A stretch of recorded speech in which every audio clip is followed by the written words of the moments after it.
अब आपके दिमाग में एक सवाल आ रहा होगा कि संत रामपाल जी महाराज तो जेल में हैं, तो वो ये सब कुछ कैसे कर सकते हैं? अगर वो इतने सक्षम हैं तो खुद जेल से बाहर क्यों नहीं आ जाते?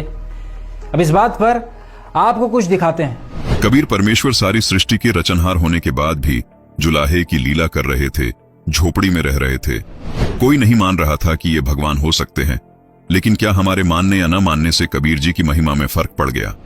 हमारी बुद्धि कमजोर थी जो नहीं मान पाए। समर्थ कबीर ने दिखावा करने की कोई जरूरत नहीं समझी। 120 वर्ष तक झोपड़ी में रहे, जुलाहे का काम करते रहे, निर्धन होने की लीला करते रहे, शूद्र जाति में रहे, जबकि उस समय छुआछात बहुत थी। इस कारण लोगों की बुद्धि काम नहीं कर रही थी कि ये भगवान हो सकता है। ये जरूर मानते थे कि सिद्ध जरूर है, और लोगों को सुख भी बहुत हो रहे थे, इसलिए कबीर जी से जुड़े हुए थे।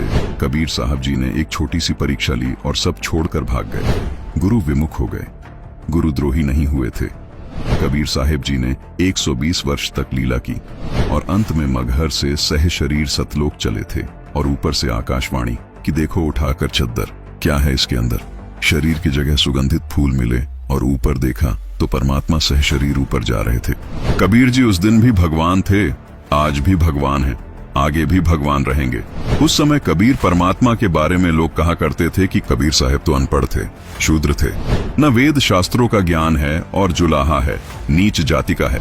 अगर ये इतना ही भगवान है तो इतनी निर्धनता में क्यों समय व्यतीत कर रहा है? क्यों झोपड़ी में रहता है? अपना महल क्यों नहीं बनवा लेता? अब समाज को तो यही बोलना था, लेकिन कबीर परमात्मा ने समाज को नहीं देखा। कबीर साहिब जी के सहशरीर सतलोक जाने के बाद हिंदू मुसलमान आपस में फुट फुट कर गले लगकर रोए, लेकिन तब तक बहुत देर हो चुकी थी। ठीक इसी प्रकार आज संत रामपाल जी महाराज के शिष्यों को लोग कहते हैं कि तुम्हारे गुरुजी संत रामपाल अगर भगवान है तो जेल में क्यों पड़े हैं, जेल से बाहर क्यों नहीं आ जाते? आपकी जानकारी के लिए बता दें कि संत रामपाल जी महाराज पहले 21 महीने जेल में रहे, अब उनको हिसार जेल में 9 साल हो गए। फिर भी संत जी के जीवन में इन सब बातों से कोई फर्क नहीं पड़ा।